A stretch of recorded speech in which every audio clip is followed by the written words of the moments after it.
Hey everybody, we are cultivating lima beans, and this is the second time we are doing that in this field. And we are doing this so we can work in the fertilizer. Now this is the second crop, lima beans. It doesn't necessarily mean that there was two crops of lima beans in this field. It just means that this field is going to be harvested twice. So the first crop was winter wheat. So we planted that after the corn came out. Sorry, I'm just adjusting my auto steer there. And so there's a lot of straw, and you can see it more on this side. And then when we come back here, you can't see it as much because it's getting worked up. But there's a good little spot. This is a double crop field, so it's just a hair later than the full crop, probably by a week, 10 days, maybe even 2 weeks, and some of the earlier planted stuff. And we had a 6-inch rain, so that's what a lot of this is where the wet ground sort of hurt the germination. It's just now coming out of it, so it's stunted. But my sister washed the windows to this tractor this morning. We redid some teeth, greased everything up, greased the tractor up, fueled her up, and getting ready to go again on these second time cultivation. And I just thought it looks really nice, especially back there where the irrigation got a little bit of it yesterday. So I just thought I'd tape it,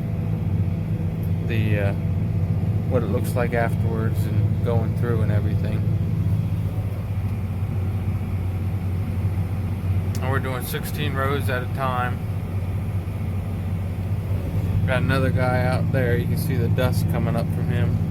And then the dust coming up over there is the fertilizer spreader, and he is flying. And the fertilizer we're putting on is what is needed. So the soil was tested this spring, and they make a sort of like a prescription, same as a doctor would, and you tell them what crops they're putting in, and then this will get a starter fertilizer that goes down with the planter. And they take that into consideration, and they sort of mix up the NPK and even some micronutrients if needed into a pelletized fertilizer, and then it gets all mixed up and then it gets spread out. So there's a truck there with an auger that this spreader will back up under, and it all gets spread out and it's all mixed up. So sometimes you get a little more here and there, but it's really pretty uniform in the grand scheme of things, because even though one side of the plant may have a little more of one thing and the other side may have a little bit of another, that plant's root system is able to span enough space that it's going to be uniform to that plant.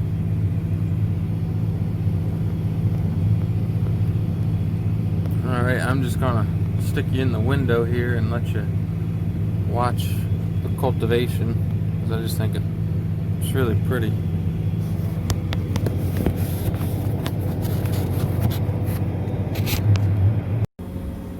Sorry about that, I hit the wrong button.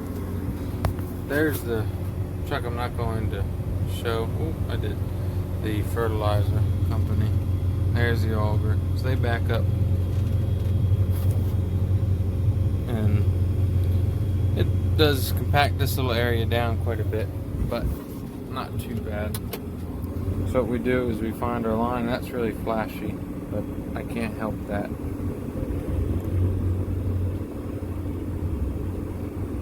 So we get in that line. Now that line's not going to be right every time, so we get it right here, center the line, then we hit resume or auto takeover, or even the John Deere tractors, they have different names for the buttons as they advance the technology. and then we watch it, line it up back there, and nudge it over one way or another. Like I said, I only have 2 inches on either side of each plant, so we've really got to watch it when we get up to speed.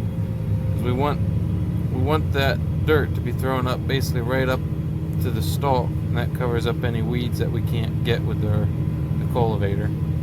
There's a big bundle of straw coming up.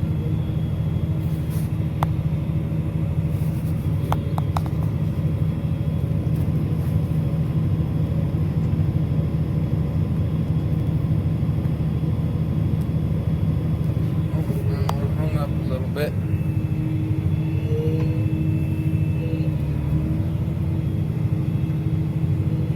So what we do is we just sort of try to spread it out as best as we can.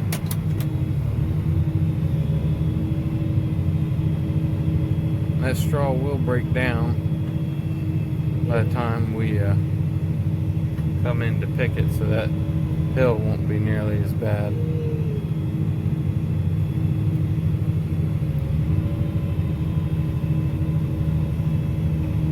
When it plugs up like that, it just sort of jams the space a lot, and it pulls the plants up with it. So that's why there's going to be some plants missing right there.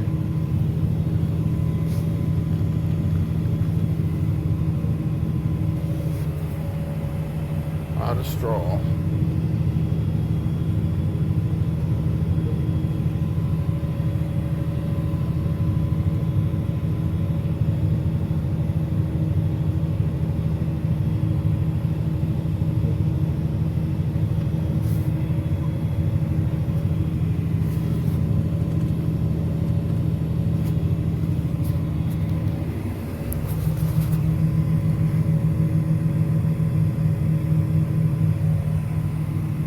Nice having nice clean windows.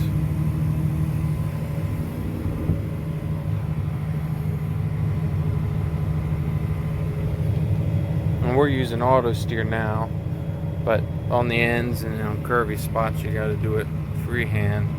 And so I have this, I can't get it to show exactly what I'm seeing in the mirror.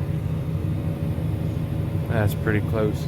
I have that mirror set up so I can see the cultivator going right over the plants, because that side when I drive down the road isn't as important as this side. So that side is still set up so I can see behind me any cars. That way when I'm driving, I just watch that road down there and I just take a look at that and make sure everything's alright.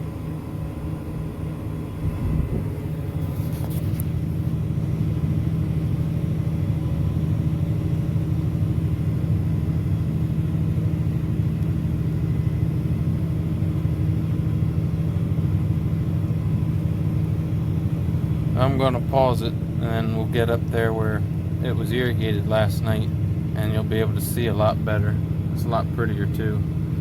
Lima beans and probably any crop look a lot better with wet dirt. Alright, just hold on 1 second.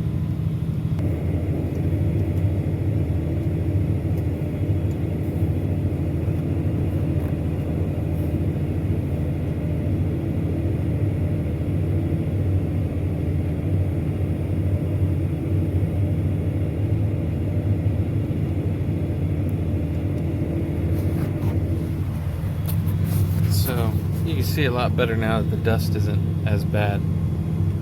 It just looks better, that nice green, that darker dirt. And these are all on 30-inch rows.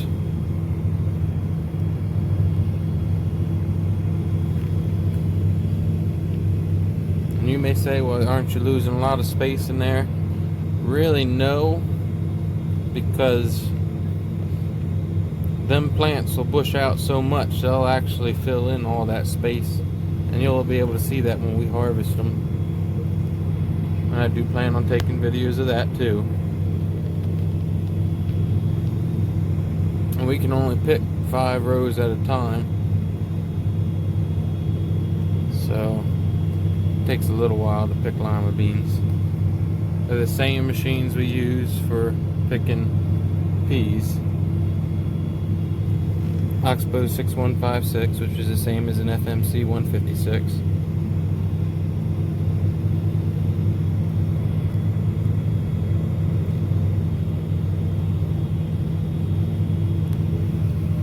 I'll just scoot to the front.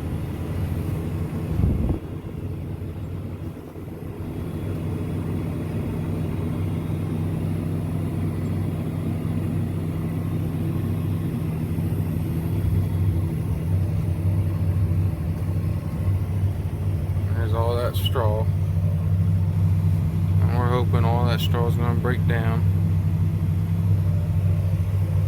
The dairy farm around here, we usually bale a couple fields. Well, we don't bale it, but he buys the straw and he comes in and bales it all.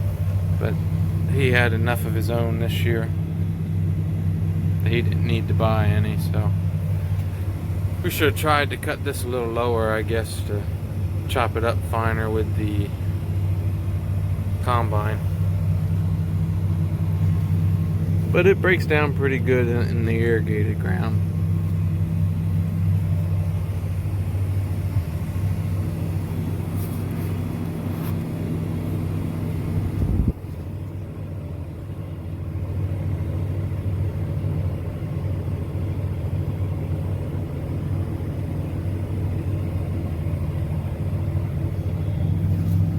I just find that beautiful.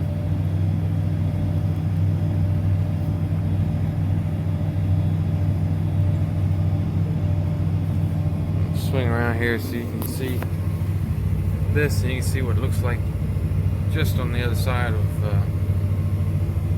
where it's been tilled and where it's getting ready to be tilled or cultivated. And that's another thing. If we had these plants, say if we had another row in each section, we wouldn't be able to cultivate them. Now there are some people experimenting with 20-inch rows. Slow down with all this straw.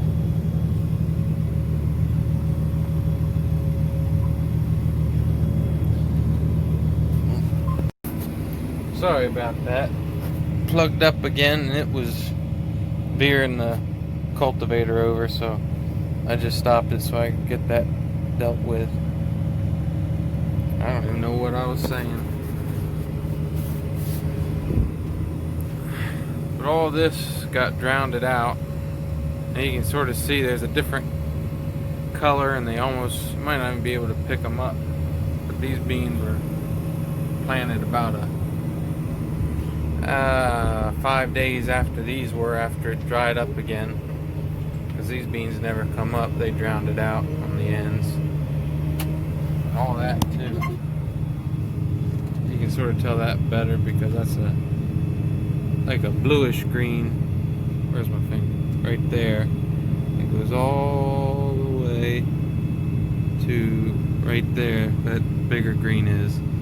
So all that got drowned it out, and it got replanted.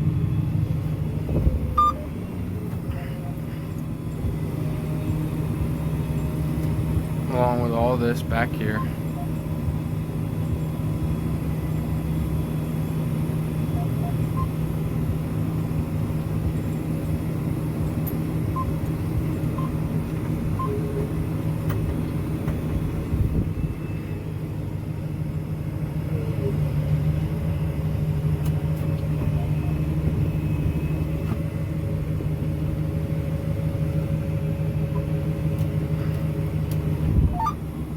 Back at it.